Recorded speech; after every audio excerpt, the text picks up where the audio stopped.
الرحمن الرحیم پڑھیے الصلاۃ والسلام علیک یا رسول اللہ وعلی آلک واصحابک یا حبیب اللہ الصلاۃ والسلام علیک یا نبی اللہ وعلی آلک واصحابک یا نور اللہ۔ تھوڑا سا میرا خیال اندر جگہ موجود ہے، کچھ اسلام بھائی اندر آ جائیں اور قریب آ جائیں تاکہ انشاءاللہ جو مختصر بیان ہے اس کو توجہ سے سنیں۔ درود پاک پڑھنے کے بے شمار فضائل و برکات ہیں۔ کعبے کے بدر الدجا، طیبہ کے شمس الضحیٰ، ہمارے آخری نبی رسول عربی صلی اللہ تعالی علیہ وسلم کا فرمان عالی شان ہے جو مجھ پر ایک بار درود پاک جس نے پڑھا اللہ کریم اس پر اپنی 10 رحمتیں نازل فرماتا ہے۔ جو 10 بار درود پاک پڑھے اللہ پر کریم اس پر 100 رحمتیں نازل فرماتا ہے، اور جس نے 100 بار درود پاک پڑھا اللہ پاک اس کی دونوں آنکھوں کے درمیان لکھ دیتا ہے کہ یہ بندہ نفاق اور جہنم کی آگ سے آزاد ہے اور اسے قیامت کے دن شہیدوں کے ساتھ رکھے گا۔ اب 100 بار درود پاک پڑھنے میں وقت ہی کتنا لگتا ہے؟ اللہ کرے کہ درود پاک پڑھنا ہماری عادتوں میں شامل ہو جائے۔ بڑے مختصر درود پاک بھی ہیں۔ الصلاۃ والسلام علیک یا رسول اللہ صلی اللہ تعالی علی محمد صلی اللہ علیہ وسلم، یعنی چند منٹوں میں 100 بار درود پاک ہو جاتا ہے، اور فضیلت آپ کے سامنے ہے۔ اللہ کرے کہ روزانہ میں بھی اور آپ بھی کثرت سے درود پاک پڑھنے والے بن جائیں۔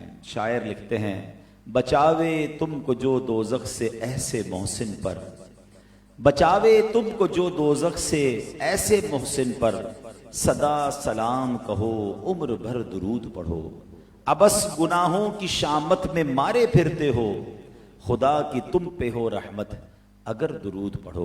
مل کر درود پاک پڑھ لیں۔ صلو علی الحبیب صلی اللہ تعالی علی محمد صلی اللہ علیہ وسلم۔ مجھے بتایا گیا کہ آج ہمارے بھائی کے والد صاحب کے ایصال ثواب کے لیے یہ محفل رکھی گئی ہے۔ اللہ کریم مرحوم کی بے حساب مغفرت فرمائے، درجات بلند فرمائے، جنت الفردوس میں اعلیٰ مقام عطا فرمائے۔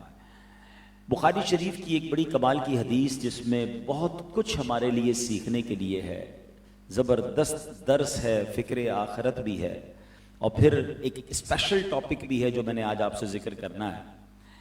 بخاری شریف میں روایت یہ ہے کہ حضرت معرور بن سوید رحمۃ اللہ تعالی علیہ فرماتے کہ ایک مرتبہ صحابی رسول ابو ذر غفاری رضی اللہ عنہ کی مجھے زیارت کا شرف ملا۔ ان کے ساتھ آپ کا غلام بھی تھا، حضرت ابو ذر غفاری بھی تھے، ان کے ساتھ ان کا غلام بھی تھا۔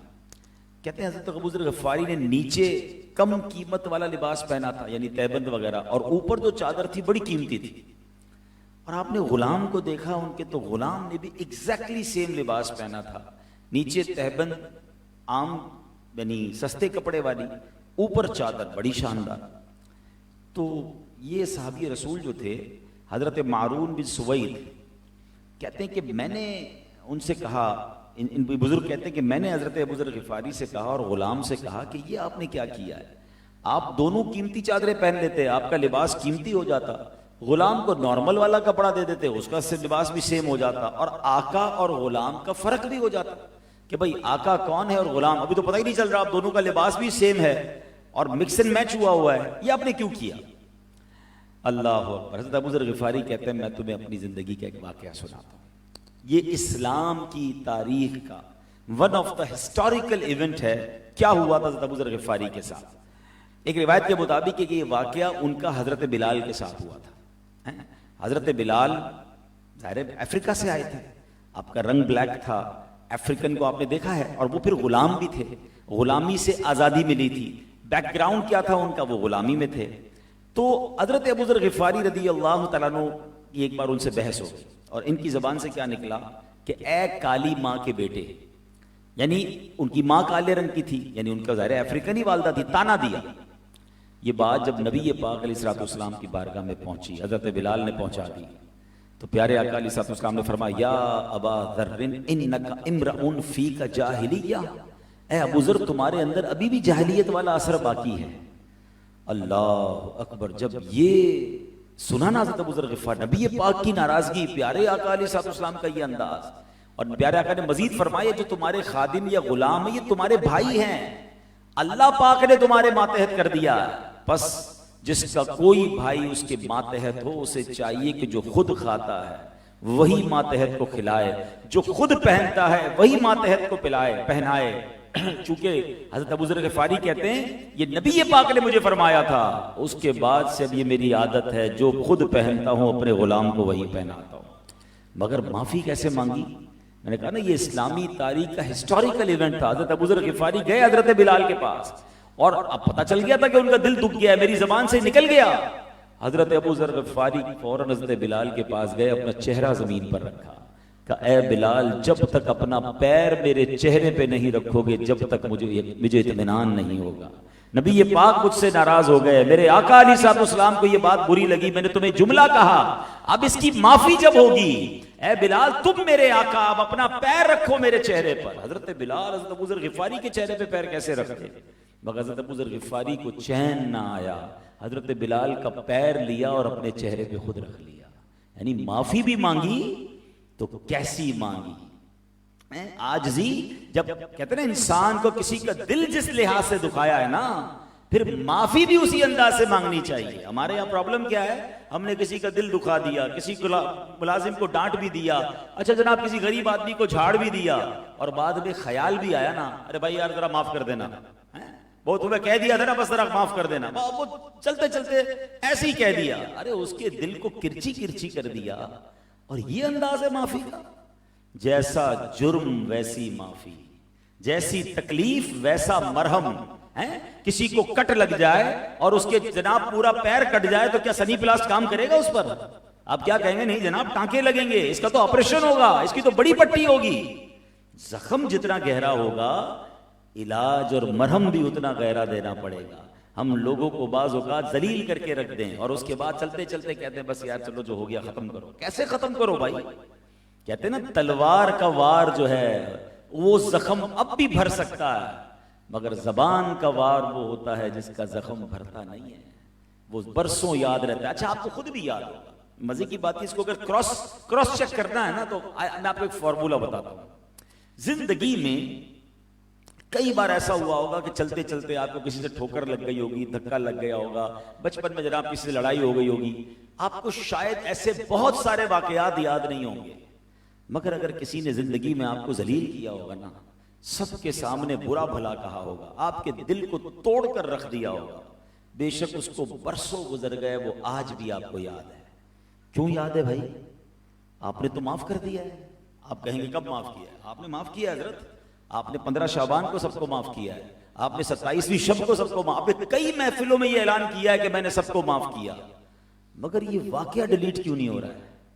ذرا غور طلب بات ہے، سمجھیے گا بات، یہ بہت گہری بات میں کہنے جا رہا ہوں۔ جن لوگوں کو بڑے کام کرنے ہیں نا، جن لوگوں کو لوگوں کے دلوں میں اترنا ہے، جن لوگوں کو اپنی فیملی کو اچھے طریقے سے لیڈ کرنا ہے، کسی کمیونٹی، کسی علاقے، کسی جگہ میں لوگوں کو لے کر چلنا، یہ بات غور سے سمجھیے گا۔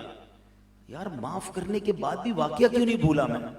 بلکہ اب صحیح بتاؤں آپ کو، وہ ٹیچر بھی یاد ہوگا جس نے اسکول میں ڈنڈا مارا تھا، جس نے اسکول میں سب کے سامنے ذلیل کیا تھا، وہ ٹیچر بھی یاد ہے، حالانکہ اس نے پڑھایا تھا مگر وہ یاد نکلتی نہیں۔ ٹھیک ہے، تو اس کا مطلب یہ ہوا کہ بری یادیں دل میں بس جاتی ہیں۔ اب آپ غور کریں کہ میری کون سی یاد کسی کے دل میں ہے؟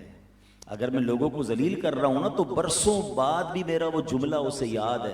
اچھا اب تو ہم ایک اور غلطی کر رہے ہیں، ڈانٹتے بھی واٹس ایپ پر ہیں تاکہ ریکارڈ بھی رہے، 4 سال بعد بھی سنے گا تو وہی لہجہ، وہی انداز، وہی گالی، وہی تلخ رویہ وہ اب بھی موجود ہے۔ کتنی بڑی غلطی ہے یہ! یعنی آپ کسی کو ثبوت کے ساتھ اس کا دل توڑ رہے ہیں، جب تم سننا تمہارا زخم پھر ہرا ہو جائے گا۔ کیا مسٹیک ہے یار! کاش اس ایک واقعے سے ہم یہ درس لے لیں کہ کسی کا دل نہیں دکھانا۔ اور پھر یہاں بالخصوص میں نے آپ کو کہا تھا کہ انشاءاللہ ایک بڑے اسپیشل ٹاپک کو میں نے آج ذکر کرنا ہے۔ کل ہے 1 مئی، ٹھیک ہے، سارے لوگ چھٹی منائیں گے، چھٹی سارے مناتے ہیں، مگر کیوں یہ یوم مزدور ہے؟ تو کیا مزدوروں کے حقوق انگریزوں نے بیان کرتے ہیں؟ آؤ میں بتاتا ہوں، میری شریعت نے غریبوں کے اور مزدوروں کے کیا حقوق بیان کیے۔ یہ غریبی تو تھے نا، غلام تھے، آزاد ہو کر آئے، اور نبی پاک کیا فرماتے ہیں کہ غلام اگر کسی کے ماتحت ہو گیا ہے تو یہ نہ سمجھے میرا کوئی کمال، اللہ نے تمہارے ماتحت کر دیا ہے، اگر مثال کے طور پہ میرے پاس آج کوئی جاب کر رہا ہے تو میں اس کو اس کے اوپر اپنے آپ کو آقا سمجھنے نہ لگ جاؤں کہ جناب میں سپیریئر اور اس کو کچھ نہیں آتا. ارے ہم سے زیادہ سمجھدار ہوتے ہیں بعض اوقات ہمارے ملازمین, ہم سے زیادہ نیک ہوتے ہیں, ہم سے زیادہ اللہ کے قریب ہوتے ہیں, اور بعض اوقات ہم سے زیادہ ان کے اندر ایبلٹیز بھی ہوتی ہیں. بھائی چارٹرڈ اکاؤنٹنٹ ہوتے ہیں لوگ, ہیں انجینئرز ہوتے ہیں, ڈاکٹرز ہوتے ہیں, اور سیٹ کو کچھ نہیں آ رہا ہوتا. تو کیا کمال ہے کہ میرے ماتحت اتنے کمال کے لوگ آ گئے؟ یہ اللہ نے تمہارے ماتحت کر دیا. نبی پاک نے کیا فرمایا؟ اللہ نے تم, یعنی مجھ پر رب کا احسان ہے کہ ایسے ایسے سمجھدار اور جناب ماشاءاللہ بعض اوقات بڑے بریلینٹ مائنڈڈ اور بہت سارے نیک لوگ بھی ہوتے ہیں, وہ میرے ماتحت. اب مجھ پر اللہ نے جب یہ ذمہ داری ڈالی ہے نا, تو اب میری ذمہ داری کیا ہے کہ ان کو گھر جیسا ماحول دوں, بھائی جیسا ماحول دوں, ظلم نہ کروں, زیادتی نہ کروں, ان کو حقیر نہ جانوں. یہ تو اللہ کی تقسیم ہے. میں بھی کسی کا ملازم ہو سکتا تھا. اگر اللہ نے مجھے کسی موقع پر ایسی جگہ پر بٹھا دیا ہے کہ لوگ میرے ماتحت ہیں, تو I have to care about them. اور یہ ہے اسلام جو مزدوروں کے حقوق بیان کرتا ہے, جو غریبوں کے حقوق بیان کرتا ہے. اللہ اکبر. اب سنتے جائیے میرے پیارے اسلامی بھائیوں, آج تک دنیا کی بڑی بڑی سیمینارز ہوتے ہیں, ڈیبیٹ ہوتی ہے کہ مزدوروں کے حقوق کیا ہونے چاہیے, اور مزدوروں کے بارے میں جناب ان کے حقوق نہیں ملتے. آج بھی کسی مزدور سے بات کرے کہتا ہے حق نہیں مل رہا, کوئی ہمارے سنتا نہیں ہے, ہمارا کوئی ہماری پکار آگے تک پہنچانے والا نہیں ہے. نہیں میرے پیارے اسلامی بھائیوں, اسلام نے کیسے مزدوروں کے حقوق بیان کیے کہ جو حالانکہ تو غلام تھے.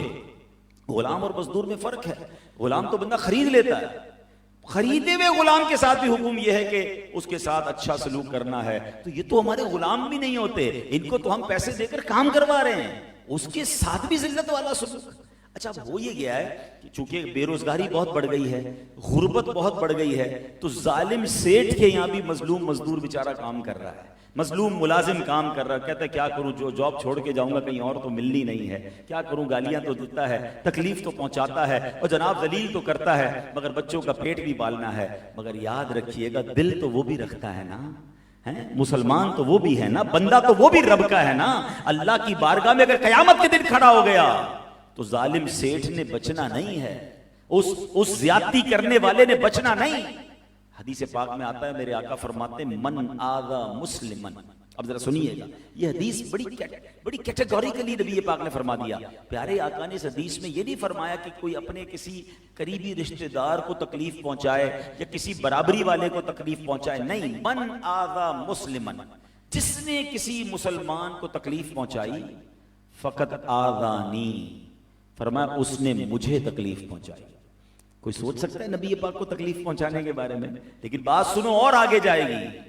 آقا فرماتے ومن آذانی فقط آذ اللہ, جس نے مجھے تکلیف پہنچائی وہ ایسا ہے جیسا اس نے اللہ کو تکلیف پہنچائی. ایچ اینڈ ایوری مسلمان, ہمیں سب کے ساتھ پیار کرنا ہے, چاہے اس کی مالی حیثیت کچھ بھی کیوں نہ ہو. جھاڑو لگانے والا بھی ہے نا, اگر اللہ کی بارگاہ میں یہ ناراض مجھ سے ہو گیا تو میں مارا جاؤں گا, کھڑا ہو گیا یہ تو مارا جاؤں گا. اللہ کی بارگاہ میں اس کا مرتبہ کیا مجھے کیا معلوم ہے.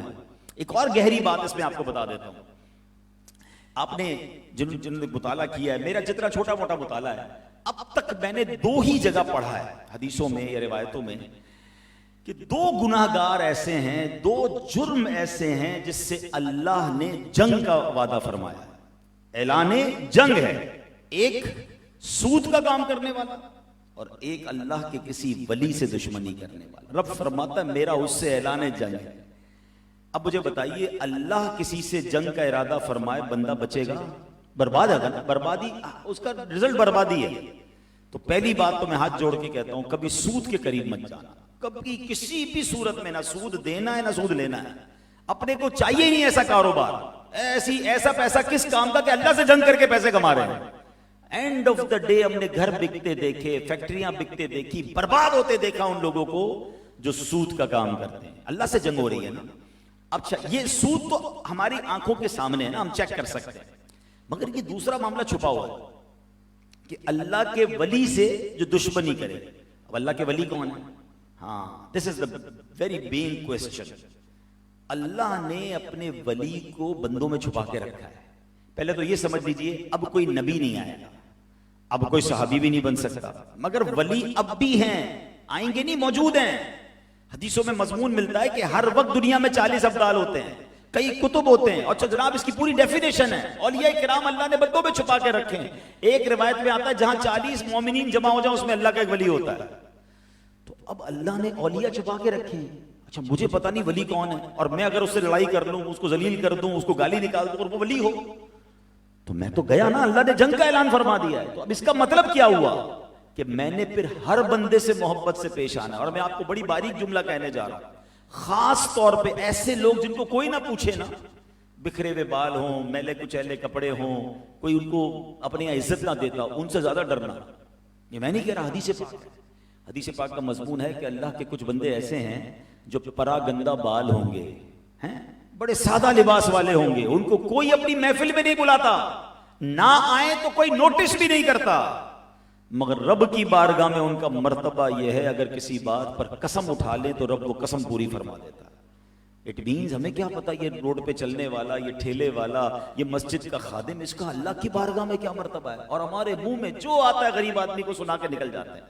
نہیں, یعنی اگر اس بربادی سے بچنا ہے نا تو سب سے پیار سے پیش آنا ہے, سب سے محبت سے پیش آنا ہے.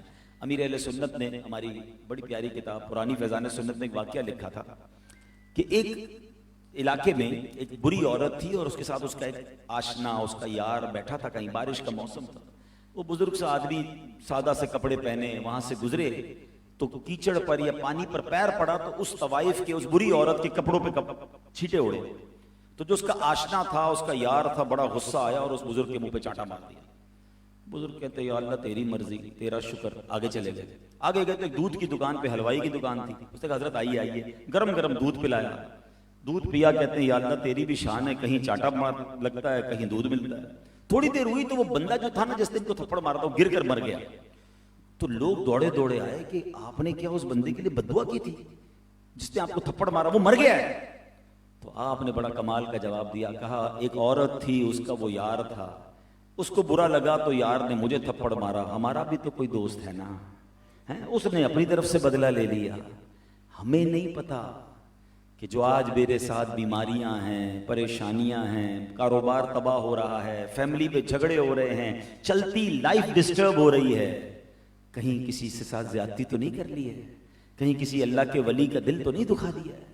تو پلیز ٹرائی ٹو انڈرسٹینڈ. یہ مزدور کا جو دن کل منا رہے ہو نا, اس میں یہ خیال رکھنا ہے کسی غریب کے ساتھ, کسی مزدور کے ساتھ, کسی ملازم کے ساتھ ہماری طرف سے زیادتی نہ ہو جائے.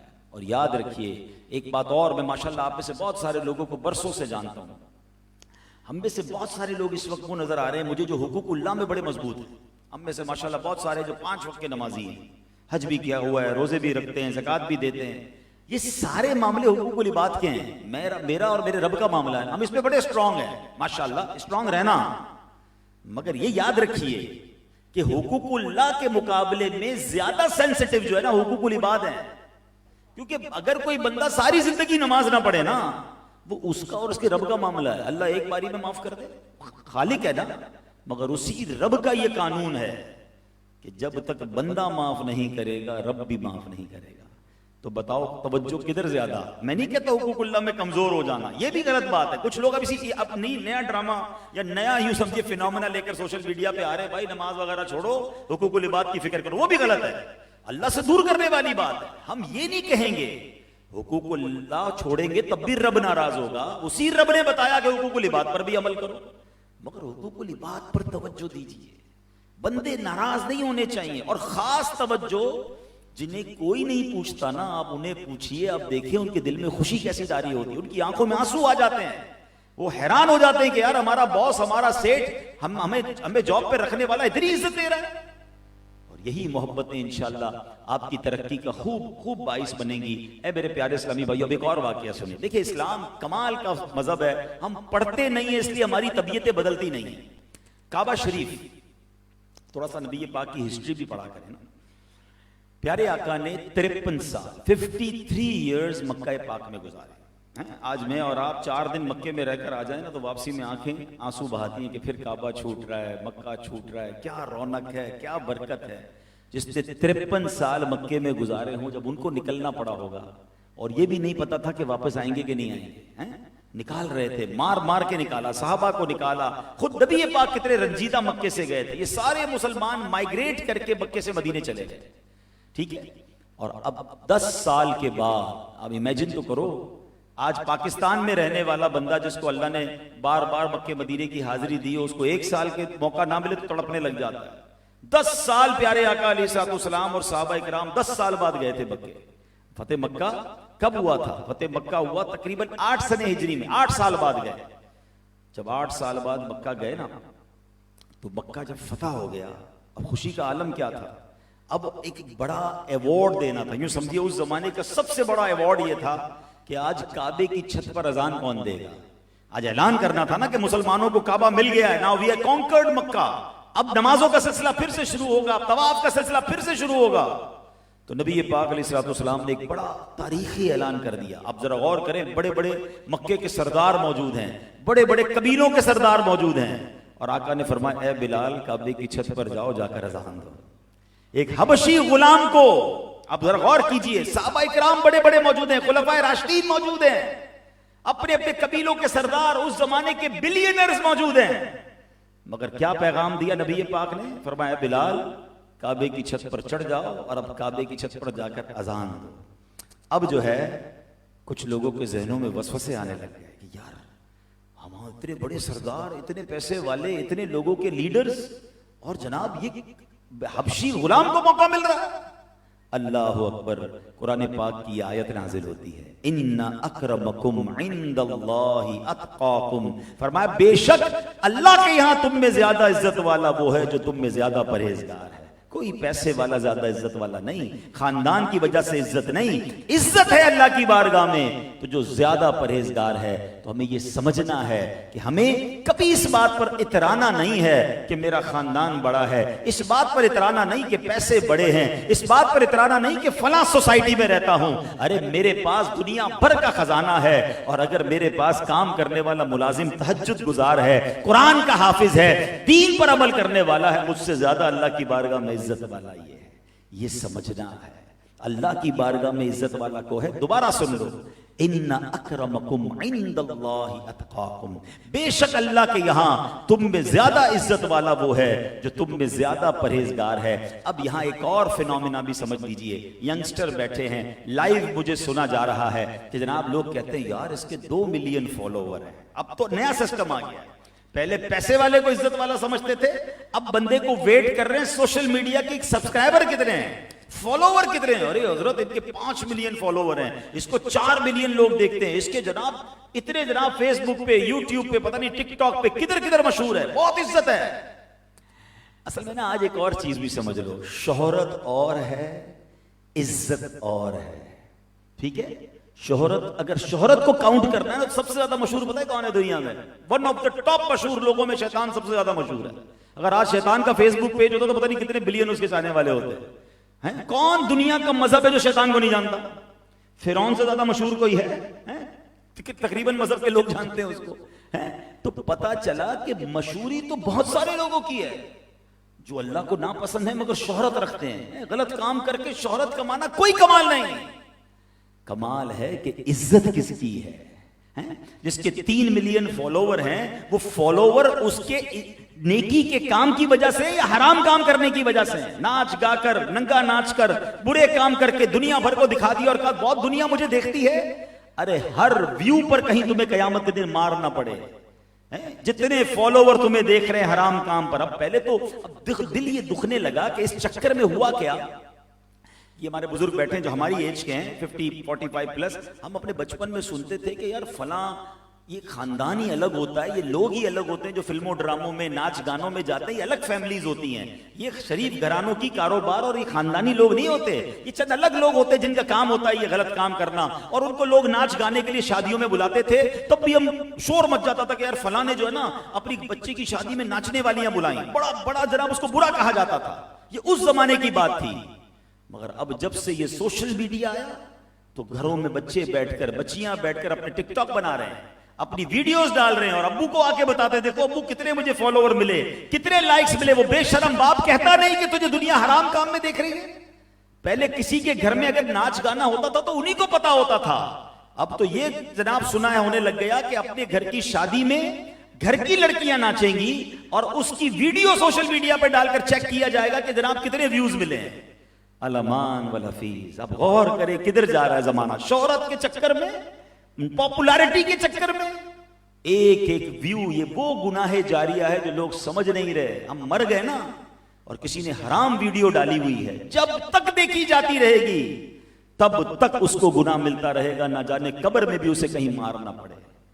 خوش نصیب ہے وہ لوگ اگر سوشل میڈیا کا استعمال بھی کر رہے ہیں. دیکھیں نا, آج بھی میں آپ کے گھر میں بیٹھا ہوں, چند میرے بھائی بیٹھے ہیں, لیکن اللہ خوش رکھے صاحب خانہ کو انہوں نے لائیو اس پروگرام کو کرنے کا پروگرام کیا. ہو سکتا ہے 1000 آدمی دیکھیں, 1 لاکھ دیکھیں, 5 لاکھ لوگ دیکھیں, انشاءاللہ جتنے لوگ دیکھیں گے اس انتظام کرنے والوں کو بھی, اور اللہ قبول کر لے گا تو کچھ مجھے بھی ثواب عطا ہو جائے گا. یہ ہے نا اچھا استعمال اس کا. لیکن نہیں. اچھا پھر ایک اور عجیب بات ہے, جب ان لوگوں کو سمجھاتے ہیں نا تو لوگ کہتے ہیں مولانا صاحب دیکھو بات یہ ہے, سیدھی بات کرو تو دیکھتا ہی کوئی نہیں. اے فار ایپل بی فار بال کون دیکھے گا؟ ہم اے فار ایپل سی فار بال بولیں گے تو لوگ دیکھیں گے کہ سی فار بال کہاں سے آ گیا. تو آپ دیکھیں تھم نیل بھی ٹیڑھا لگائیں گے, جھوٹ لگائیں گے تاکہ لوگ کلک کریں اور ہمارے ویوز بڑھے, ہمارے ڈالر بنے. یہ ڈالر آگ بن جائیں گے. یہ قرآن کی آیت اگر سمجھ آ جائے نا, اللہ کرے یہ بات سمجھ آ جائے, ان اکرمکم عند اللہ اتقاکم, بے شک اللہ کے نزدیک عزت والا وہ ہے جو زیادہ پرہیزگار. اس چکر سے نکل جاؤ کہ لوگوں میں عزت ہو. میں خواجہ غریب داتا حضور کا ایسا خوبصورت فرمان ہے, ایسا کمال کا فرمان ہے, ادھر جا کے لگتا ہے. داتا حضور فرماتے ہیں جس کا مضمون ہے, کچھ لوگ ایسے ہیں, فرماتے ہیں خوش نصیب ہے وہ جس کو دنیا میں کوئی نہ جانے, اللہ کی بارگاہ میں وہ مقبول ہوتا ہے. فرمایا بد نصیب ہے وہ شخص جس کو دنیا میں تو لوگ بہت سارے جانے مگر اللہ رسول کی بارگاہ میں اس کا کوئی مرتبہ نہیں. بتاؤ نا یار, اللہ کی قسم دنیا میں کوئی نہ جانے, اللہ اور اس کے رسول راضی ہو جائیں, زندگی کا حاصل ہے. اور ساری دنیا ہاتھ چومے, ساری دنیا نعرے لگائے, ساری دنیا ایوارڈ دے, اور اللہ اور اس کا رسول ہی ناراض ہے تو کرنا کیا ہے اس کا؟ ماری پڑنی ہے مرنے کے بعد. تو وہ عزت اچھی ہے جو اللہ رسول کی بارگاہ سے, اس کی فکر کریں. اس کے لیے سوشل میڈیا پہ آنا ضروری نہیں, اس کے لیے نیکیاں کرنا ہے, اللہ کو راضی کرنا ہے, اللہ کے بندوں کو راضی کرنا ہے. تو بہرحال میرے پیارے اسلامی بھائی, اچھا آج کل چونکہ دنیا بھر کو پڑھنا ہے تو لوگ کہتے ہیں نہیں جناب بڑے بڑے فلسفر کو پڑھنا چاہیے. یہ جو حالانکہ یہ دن انگریز بناتے ہیں, ان کی طرف سے آیا یہ. مگر میں آج اسلامی پوائنٹ آف ویو آپ کے سامنے یوم مزدور پر پیش کر رہا ہوں. ارسطو کو کہا جاتا ہے کہ ارسطو وہ ہے کہ جس کے ذریعے سائنس شروع ہوئی ہے, سائنس کی ابتدا اس نے کی ہے. یہ ارسطو جس کو ایرسٹوٹائل کہتے ہیں, یہ شخص کہتا ہے کہ یہ مزدور کون ہوتا ہے؟ یہ ایک آلہ ہے جس میں جان ہے. معاذ اللہ, گویا وہ اس غریب انسان کو ایک بشیر کی طرح بیان کر رہا ہے, اس سے استعمال کرو اس کو. مگر اسلام کہتا ہے دل نہ توڑو, جو خود کھاتے ہو وہ کھلاؤ, جو خود پہنتے وہ پلاؤ. اور آگے فرمایا مزدور کا پسینہ خشک ہونے سے پہلے اس کی مزدوری ادا کر دو, اس کے حقوق پورے کرو. تو بتاؤ ہم اسلام پر عمل کریں تو ایک مزدور کو حق بھی ملتا ہے اور اس کی عزت نفس بھی باقی رہتی ہے. اے میرے پیارے اسلامی بھائیوں, آگے چلتے ہیں. ایک بار ایک روایت میں ہے جو صحابہ کرام محنت کش تھے نا, بہت محنت والا کام کیا کرتے تھے. ہمارے یہاں بھی ہوتا ہے جب مزدور کوئی محنتی ہوتا ہے اس کے کپڑے سے بازو کا اسمیل آتی ہے, پسینہ ہوتا ہے, کپڑے میلے ہوتے ہیں, لوگ دور ہوتے ہیں گھن کھاتے ہیں اور ان کو بری نظر سے دیکھتے ہیں, بعض اوقات کہہ بھی دیتے ہیں. صحابہ کرام علیہ رضوان محنت والا کام کرتے تھے تو ان کے مبارک پسینے کی بھی مہک آیا کرتی تھی. تو نبی پاک علیہ السلام جب ان کے قریب جاتے تھے نا تو ایک مرتبہ انہی صحابہ کرام کے ساتھ بیٹھے تھے, اللہ پاک کا ذکر کر رہے تھے, محنتی صحابہ تھے, بال بکھرے ہوئے تھے, کپڑوں سے مہک آ رہی تھی. پیارے آقا نے کیا فرمایا؟ آقا فرماتے ہیں الحمدللہ الذی جعل فی امتی من امری ان اصبر نفسی معہم. سب تعریفیں اللہ پاک کے لیے ہیں جس نے میری امت میں ایسے لوگ پیدا فرمائے جن کے ساتھ اپنی جان مانوس رکھنے کا مجھے حکم دیا گیا ہے. سبحان اللہ, نبی پاک کو گویا رب کی طرف سے یہ حکم تھا کہ کہ ان غریبوں کے ساتھ، ان مزدوروں کے ساتھ، ایسے صحابہ کے ساتھ آپ نے میل جول باقی رکھنا ہے۔ کچھ لوگ آئے تھے نبی پاک کی بارگاہ میں، بڑے بڑے سربراہان تھے، بڑے پیسے والے لوگ تھے، کہا ہم اسلام قبول کر لیں گے، ہم آپ کے قریب آیا کریں گے، مگر آپ ان غریبوں کو دور کر دیں۔ اللہ اکبر، اللہ نے حکم فرمایا اور نبی پاک کو یہ حکم ملا کہ آپ نے ان امیروں کے لیے ان غریبوں کو دور نہیں کرنا۔ اور سبحان اللہ، نبی پاک علیہ الصلوۃ والسلام نے اپنا ساتھ ان کے ساتھ باقی رکھا۔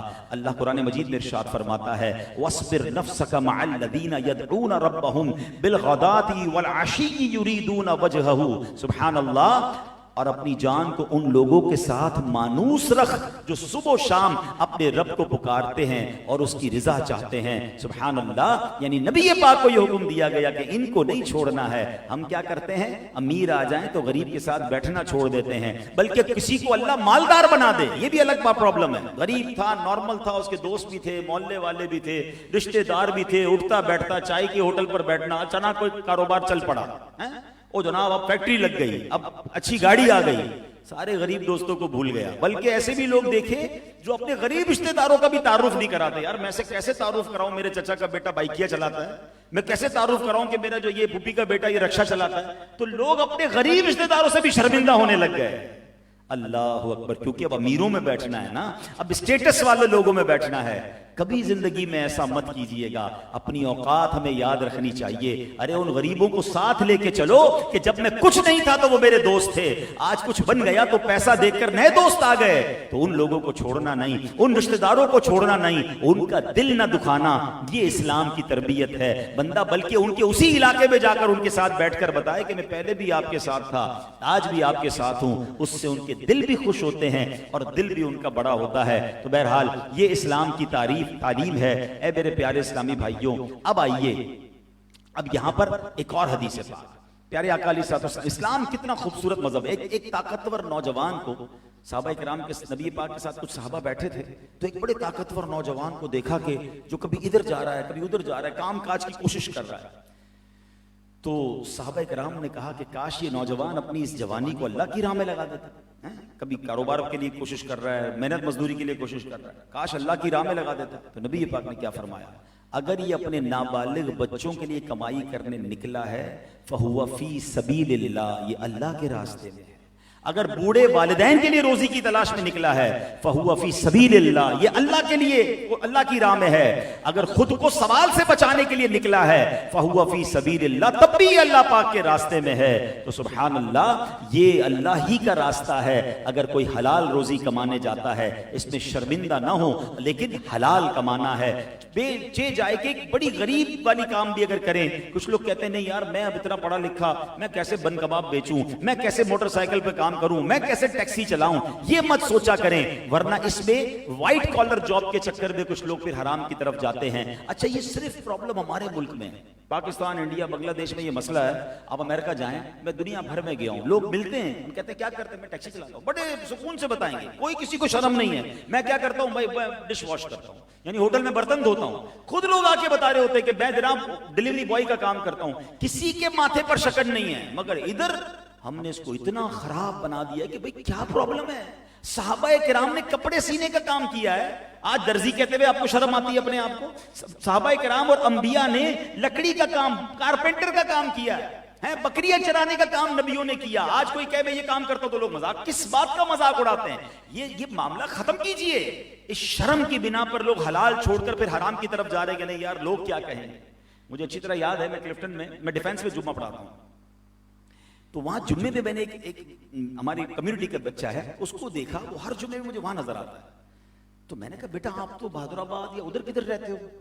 تو کہتا ہے وہ مسئلہ یہ ہے کہ میں بائکیں چلاتا ہوں نا، تو اپنے محلے میں اور اپنے علاقے میں چلا نہیں سکتا، تو میں ڈی ایچ اے میں چلاتا ہوں تاکہ وہاں والوں کو پتہ نہ چلے، دوستوں کو پتہ نہ چلے، اور میں جمعہ بھی یہاں پڑھتا ہوں۔ اب میں نے کہا یار یہ کیسا ہمارا معاشرہ بن، وہ حلال کما رہا ہے بیچارہ، اپنے بچوں کی روزی کما رہا ہے، لیکن اپنے محلے والوں کے سامنے نہ کما سکے۔ یہ کیسا عجیب فینومینا ہم نے بنا۔ ہاں وہی بندہ سوٹڈ بوٹڈ بیٹھ کر سود کا کام کر رہا ہوتا، ہم کہتے بہت اچھا آدمی یار، بڑے پیسے بنا رہا ہے۔ کمال دیکھیں یار، حالانکہ شریعت یہ کہتی ہے کہ اگر اللہ کی راہ میں نکلا ہے تو اللہ کی راہ فرمایا، اگر بچوں کے لیے روزی کمانے کے لیے نکلا ہے، اور ذلت کی جگہ کھڑا ہونا، سبحان اللہ، حلال کے لیے جو ذلت کی جگہ کھڑا ہوتا ہے. حضرت ابراہیم بن ادھم فرماتے ہیں مجھے یہ بات پہنچی ہے کہ جو بندہ رزق کے حلال کی تلاش میں ذلت کی جگہ کھڑا ہوتا ہے اس کے لیے جنت واجب ہو جاتی ہے. تو چلے یہ میرا پیغام بھی سوشل میڈیا کے ذریعے پہنچ جائے کہ اگر آپ کو کوئی نوکری نہیں مل رہی ہے، کوئی اور روزگار نہیں مل رہا، اور آپ کو اگر اپنے علاقے میں کوئی ٹھیلا بھی لگانا پڑ رہا ہے، رکشہ چلانا پڑ رہا ہے، کوئی کاروبار چھوٹا نہیں ہے، آپ نے سنا ذلت کی جگہ پر کھڑا ہوگا اس کے لیے جنت واجب ہو جائے گی. یہ مت سوچو لوگ کیا کہیں گے. ہم نے چھوٹا سا ٹھیلے لگانے والے کو بڑے بڑے ریسٹورنٹ کے مالک بنتے دیکھا ہے، ہم نے چھوٹے سے کام کرنے والے کو بڑے بڑے اللہ پاک کی رحمت سے آگے بڑھتے ہوئے دیکھا ہے. تو اس چکر میں نہ رہیں کہ ڈائریکٹ جناب اوپر سے ہی کام شروع کروں گا. اسٹارٹ لیجئے اور ہمت کیجئے، حلال کمائیے، دھوکہ نہ دیجئے، اللہ آپ کی روزی میں برکت ڈال دے گا. ایک بار ایک صحابی رسول نبی پاک کی بارگاہ میں آئے، کہتے حضور کپڑے سیتا ہوں، میرے پیشے کے بارے میں آپ کیا فرماتے ہیں؟ اس زمانے میں جولاہا کہتے تھے کپڑے سینے والے کو، ہمارے یہاں درزی کہتے ہیں.